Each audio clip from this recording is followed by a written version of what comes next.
నమస్తే తెలంగాణ ప్రజలారా, తెలంగాణ ఉద్యమకారులారా, విద్యావంతులారా, ప్రత్యేకంగా మూఢనమ్మకాల్లో మునిగి తేలుతున్న ప్రజలారా, ఇది మీకోసమే. ప్రత్యేకంగా నేడు ఆసియా ఖండపు సోక్రటీస్ ప్రపంచంలోనే ప్రప్రథమంగా ఆత్మగౌరవ ఉద్యమాన్ని, సెల్ఫ్ రెస్పెక్ట్ మూమెంట్ని స్టార్ట్ చేసిన మహోన్నతుడు. మహిళలకి హక్కులు ఉండాలి, మహిళలు కట్టు బానిసలు కాదు, మహిళలు వంటిల్లికి కుందేళ్ళు కాదు అని చెప్పేసి మహిళల హక్కుల గురించి, వితంతు వివాహాల గురించి, బాల్య వివాహాల గురించి, అదేవిధంగా హిందూ మతంలో ఉండే ఏదైతే తప్పుల తడక రాసిన మత గ్రంథాల మీద తాను ఎక్కుపెట్టాడు. అదేవిధంగా ద్రావిడ ఉద్యమాన్ని, ద్రావిడ సంస్కృతిని, చరిత్రని ఈ చరిత్ర పుటల్లో సువర్ణ అక్షరాలతో లిఖించిన తలైవ తమిళనాడు సంబంధించి తమిళనాడు కేంద్రంగా పుట్టిన ఒక యోధుడు. భారతదేశంలో ఇలాంటి ఒక యోధుడు ఆసియా ఖండపు సోక్రటీసు పుట్టిండా అంటే భవిష్యత్తు తరాలు నమ్మని పరిస్థితి. తమిళనాడు ఇంకా కోర్టుల్లోనూ, బస్ స్టాప్లోనూ, రైల్వే స్టేషన్లలో, ఈవెన్ విమానాశ్రయాలలో ఇంకా సగర్వంగా తమిళనాడు అక్షరాల్లో రాస్తున్నది అని అంటే తమిళనాడు ప్రభుత్వము, తమిళనాడు కేంద్రంగా నడుస్తున్న ప్రతి పథకము తన యొక్క ఆలోచనల మేరకి, తన భావాల మేరకే మనగలుగుతాయి. అలా లేని పార్టీలకి, నాయకులకి మనుగడ లేదు.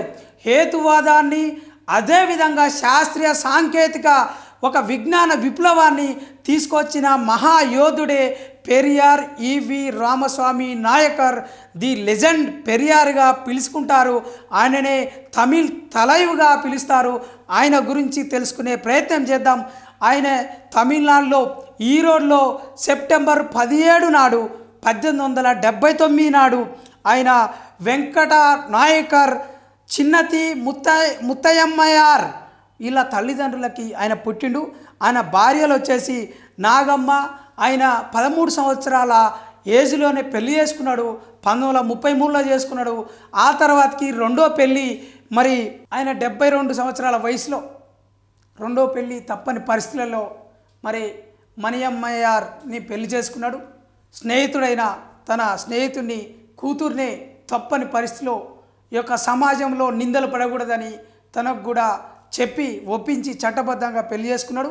ఇకపోతే ఆయన బాల్యంలో చాలా ఇబ్బందులు, సనాతనమైన కుటుంబంలో, ఒక బలిజ కుటుంబంలో ఈ సనాతనంగా ఉండే సాంప్రదాయాలు, ఈ యొక్క బ్రాహ్మణ వ్యవస్థలో ఉండే పండుగలైనా, పబ్బాలైనా, ఆచార వ్యవహారాలైనా వీటిని అన్నిటినీ తూచా తప్పకుండా పాటిస్తున్న ఒక కుటుంబం నుండి వచ్చిన నేపథ్యం కలిగిన ఒక బలిజ కుటుంబానికి చెందిన ఈ పెరియార్ బీసీ కమ్యూనిటీ తమిళనాడు కేంద్రంగా మరి చాలా ఉద్యమాలు చేసిన కుటుంబ నేపథ్యంగా ఆయన కిందికి వస్తాడు. 4వ తరగతి వరకే చదువుకొని సుమారు 14 దేశాలు తిరిగిన ఒక యోధుడు. ప్రశ్నకి మూలం ఏందని, ప్రశ్నకి మూలం తత్వమైనటువంటి ఈ యొక్క గ్రీకు దేశాల నుండి సోక్రటీస్ని ఏ విధంగా పిలుస్తారు, చివరికి ఉరికమ్మం ఎక్కినప్పుడు కూడా చివరికి ప్రశ్నని బతికించి, జ్ఞానాన్ని బతికించి ఏ విధంగా అయితే సోక్రటీస్ త్యాగం చేసిండో అదే యుద్ధాన్ని, అదే పోరాటాన్ని తమిళనాడు కేంద్రంగా మరి కొనసాగించిన పోరాట యోధుడే ఈ యొక్క పెరియార్ ఈవి రామస్వామి నాయకర్గా మనం చెప్పొచ్చు. ఆయన 1917లోనే జస్టిస్ పార్టీకి సంబంధించి మరి జస్టిస్ పార్టీలో పనిచేసి ఉన్నాడు. మరి ఆ తర్వాతకి జస్టిస్ పార్టీ నుండి బయటకు వచ్చి 1925 వరకు ఇండియన్ నేషనల్ కాంగ్రెస్ పార్టీలో గాంధీ గారి సన్నిహితంగా ఉండి మరి గాంధీతో కూడా మరి ఎస్సీ ఎస్టీ బీసీ మైనార్టీలకి, ముమ్మాటికి వెనకబడిన వర్గాలకి అన్యాయం జరుగుతుంది, వాళ్ళకి ఇంకా దేవాలయ ప్రవేశాలు చేసేది ఉన్నది, వాళ్ళకి చదువు చెప్పేది ఉన్నది, వాళ్ళకి బడులు కట్టించే ఒక కార్యక్రమం చేపట్టాలి, ఈ అస్పృశ్యత అంటరానితనాన్ని నిర్మూలించాలి, వాళ్ళు కూడా అట్టడుగు వర్గాలు కూడా మనుషులే, వాళ్ళని పశువులక్క చూస్తున్నారు, అంటరానితనాన్ని నిర్మూలించాలని ఆయన ఒక భారీ ఎత్తున యుద్ధమే చేసిండు. దాని కొరకు కుడియారస్ని పత్రిక నడిపించిండు. అదే 1925లో చెన్నై కేంద్రంగా మరి మున్సిపాలిటీ ఎలక్షన్ జరుగుతున్నప్పుడు ఈ అట్టడుగు వర్గాలకి వాళ్ళ ప్రాతినిధ్యం వహించే కొన్ని కార్పొరేషన్లు వాళ్ళకు కూడా కొన్ని పదవులు ఇవ్వాలని చెప్పేసి వాళ్ళకు కూడా కొన్ని స్థానాలు కల్పించాలని యుద్ధం చేసి వినకపోతే ఆ కాంగ్రెస్ పార్టీ నుండి బయటకు వచ్చిన యోధుడు.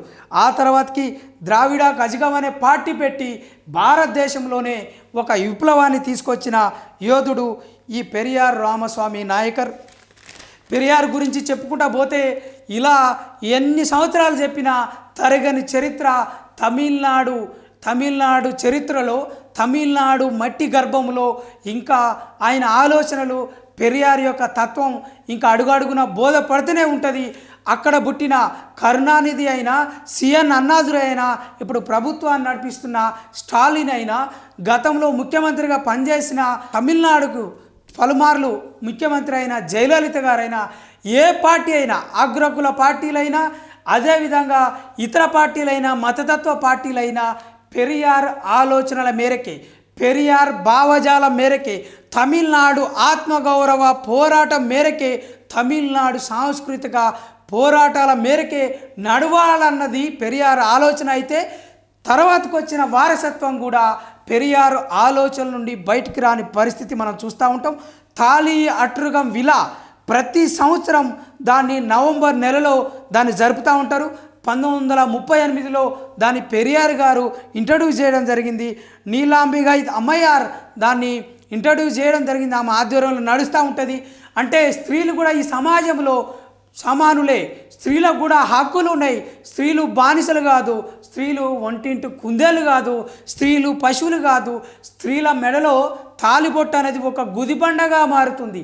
ఒక పశువుకి దాని గుదిబండ వేస్తే తాను ఆ పశువు ఉరకకుండా ఎగరకుండా ఉండడం కోసం ఏదైతే ఒక భారీ మొద్దు కట్టి తాడుతో వేలాడదీసి కట్టినట్టుగా అదే వ్యవహారాన్ని ఆ విధంగా మొద్దైతే ఒక పశువుకి ఎలాడదీస్తారో ఒక స్త్రీ మెడలో తాళి ఎలాంటిది అని చెప్పేసి తాళి అట్రుగం విలా కార్యక్రమాన్ని ఒక పండుగలాగా భారీ ఎత్తున వేల సంఖ్యలో తమిళనాడు కేంద్రంగా చేస్తూ ఉంటారు. అది కూడా పెరియార్ ఈవి రామస్వామి ఆలోచనల మేరకే. మరి మహిళలకి హక్కులు ఉన్నాయి, మహిళలకి విద్య రావాలి, మహిళలకి స్వాతంత్రం ఉంది, మహిళలకి అన్ని రకాల హక్కుల్ని అన్ని రకాల రంగాల్లో ఇవ్వాలి. అది శాస్త్ర సాంకేతిక రంగాలైనా, అది రాజకీయమైనా, అది వ్యవసాయమైనా, అదేవిధంగా ప్రతి చోట మహిళల హక్కులు కాపాడాలని చెప్పేసి నిత్యం యుద్ధం చేసిన వాడు. మరి ఇలాంటి పెరియార్ని మరి ఒక మతోన్మాదిగా, అదేవిధంగా ఈ మతాలకి వ్యతిరేకిగా, ఒక దేవుళ్ళని వ్యతిరేకించేవాడిగా మరి ముద్ర వేసి సనాతనం పేరుతోటి ఈ అగ్రకుల ఆర్య బ్రాహ్మణులు చేసిన కుట్ర ముమ్మాటికి మరి ఇప్పటికీ నేటికి మహిళలు పెరియార్ని గుర్తించకపోవడానికి కారణమవుతుందని చెప్పేసి ఈ ద్రావిడ కల్చర్ని బోధిస్తున్న ప్రొఫెసర్లు కావచ్చు, నాస్తికవాదులు కావచ్చు పేర్కొంటున్నారు. మరి పెరియార్ చేసిన ఉద్యమాలను ఒకసారి కనుక పరిశీలిస్తే ఆత్మగౌరవ ఉద్యమం, సెల్ఫ్ రెస్పెక్ట్ మూమెంట్ ప్రపంచంలో మొట్టమొదటిసారిగా చేసిండు. దానికి సంబంధించిన ఆలోచనని, భావాలని డాక్టర్ బిఆర్ అంబేద్కర్ గారు కూడా పంచడం జరిగింది. అదేవిధంగా దేవుడు, దైవత్వము మరి మూఢనమ్మకాలకి వ్యతిరేకంగా ఉద్యమాన్ని నడిపించిన యోధుడు. అదేవిధంగా ప్రపంచంలోనే భారతదేశానికి సంబంధించి మొట్టమొదటిసారిగా మానవ హక్కుల గురించి మాట్లాడిన యోధుడు మరి ద్రావిడ సూర్యుడిగా చెప్తూ ఉంటారు. మరి కులాన్ని, మతాన్ని నిర్మూలించాలి. కులం మూలంగా చాలా మంది చాలా వర్గాలుగా, చాలా కులాలుగా విచ్ఛిన్నమై వాళ్ళు అంటరాని వాళ్ళుగా ఒక పశువుల లెక్క మారి ఉన్నారు. మరి వాళ్ళు ఊరవతల ఒక గుడిసెలేసుకొని వాళ్ళు వెలివేయబడి ఉన్నారు. వాళ్ళు శవాలను కాలుస్తూ, వాళ్ళు శవాలను పూడుస్తూ మరి ఈ దేశంలో మూలవాసులుగా ఉండి వెట్టి చాకరీ చేస్తూ మలమూత్రాలను ఎత్తిపోస్తున్న వాళ్ళుగా మనుషులై ఉండి పశువుల కంటే హీనంగా బతుకుతున్న వాళ్ళు ఉన్నారు. మరి దీనికి అంతటికి మూలం మతమే. ఈ మతం తాలూకు దేవుడే కారణం అని చెప్పేసి కులాలని, మతాలని నిర్మూలించే ఒక జనోద్ధరణ ఒక కార్యక్రమాన్ని, ఒక జన చైతన్య కార్యక్రమాన్ని కూడా చేపట్టాడు పెరియార్ గారు. అదేవిధంగా ద్రావిడ సంస్కృతిని, ద్రావిడ భాషను, యాసను పరిరక్షణలో భాగంగా ఆయన భారీ ఎత్తున ద్రావిడ ఉద్యమాన్ని, తమిళ భాష పరిరక్షణ ఉద్యమాన్ని కూడా పెరియార్ గారు చేసిర్రు. మరి హిందీ వ్యతిరేక ఉద్యమాన్ని ప్రతి సంవత్సరము మరి తమిళనాడు కేంద్రంగా ఇంకా ప్రతి సంవత్సరం జరుగుతూనే ఉంటుంది. రీసెంట్లీ కూడా కొన్ని నెలల క్రితం కూడా తమిళ్కి సంబంధించిన సినిమా వ్యక్తులు కావచ్చు, అదేవిధంగా హీరోలు కావచ్చు, అక్కడ ఉండే సోషల్ యాక్టివిస్టులు కాదు, హిందీ తెలియదు పోరా అనే మనం స్లోగన్స్ అడుగడుగునా చూస్తూ ఉంటాం. ట్విట్టర్లలో, ఎక్స్ కేంద్రంగా, అదేవిధంగా సోషల్ మీడియాలో, ఇన్స్టాలో కూడా బాగా వైరల్ అవుతూ ఉంటాయి.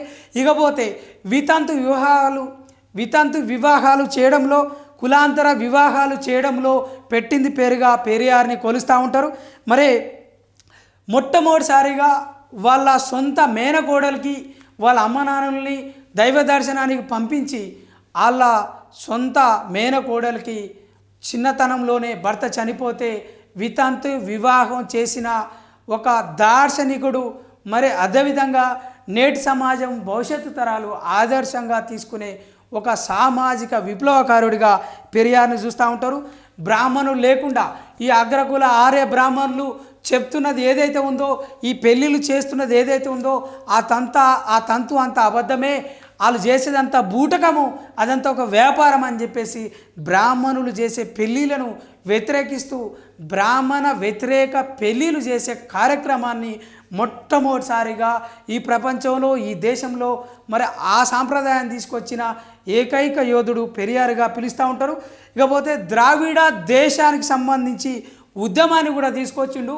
నార్త్ ఇండియా వేరు, సౌత్ ఇండియా వేరు, ద్రావిడ భాష, దాని నేపథ్యము, సంస్కృతి, చరిత్ర వేరు. మరి ద్రావిడ నాగరికత వేరు, మాకంటూ ఒక వ్యక్తిత్వము, వ్యవస్థ, నాగరికత ఉన్నది మాది. మా ద్రావిడ ఈ యొక్క ప్రాంతము భారతదేశంలో కలవదు. మరి ద్రవిడిస్తాన్ అనే ఒక సపరేట్ ఒక మూమెంట్నే చేసిండు ఇవి రామస్వామి పెరియార్. అదేవిధంగా మనుస్మృతి, రామాయణం, ఈ మనుస్మృతిలో అడుగడుగున స్త్రీని అనగదొక్కిందని, ఈ అంటరానితనానికి మూలమైందని, మరి ఎస్సీ ఎస్టీ బీసీలకి ఓ రకంగా ఆస్తులు లేకుండా చేసిందని, వీళ్ళు చదువుకోకూడదని, వీళ్ళు చదివితే నాలుకలు గోయాలని, వీళ్ళు వేదం వింటే చెవులలో సీసం పోయాలని, మూతికి ముంత, నడుముకి చీపురు కట్టి మరి వాళ్ళ పాదాలకు సంబంధించి వాళ్ళ పాదాల అడుగుల యొక్క మూలాలు కావచ్చు, వాళ్ళ పాదాల అడుగులు భూమి మీద పడకుండా వాటిని ఊడ్చుకుంటూ నోటు నుండి ఉమ్మి పడకుండా మూతికి ముంతగట్టిన ఈ దుర్మార్గమైన వ్యవస్థని రూపుమాపాలని చెప్పేసి వాటికి మూలము మనుస్మృతి.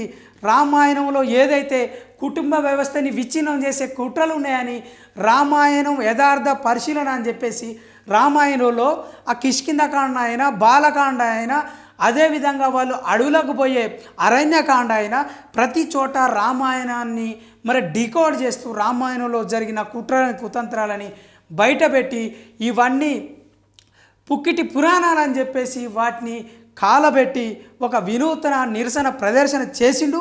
మరి ఈ రకంగా మహోన్నత ఉద్యమాలకి మూలం వేసిన గొప్ప మరి పోరాట యోధుడు.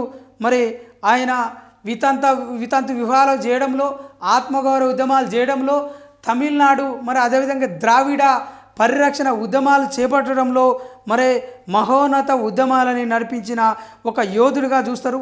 అంతేకాకుండా ఇప్పుడు ప్రత్యామ్నాయ కల్చర్, హిందూ మతానికి, హిందూ సంస్కృతికి ప్రత్యామ్నాయ కల్చర్ని ఏర్పాటు చేసిండు. దానికి ఒక బ్లాక్ షర్ట్ మూమెంట్ కూడా, బ్లాక్ షర్ట్ అనే సంస్థను కూడా ఏర్పాటు చేసిండు.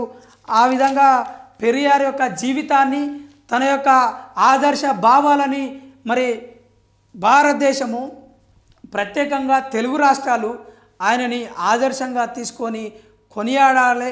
అదేవిధంగా మరి పెరియార్ భావజాలంతో గనక, పెరియార్ ఆలోచనలతోటి గనక, పెరియార్ యొక్క మేధస్సును గనక ఉపయోగించుకుంటే భావితరాలకు, ఈ భారతదేశానికి భవిష్యత్తులో శాస్త్ర సాంకేతిక రంగాల్లో ముందరికెళ్ళడానికి తూచా తప్పకుండా ఉపయోగపడుతుంది.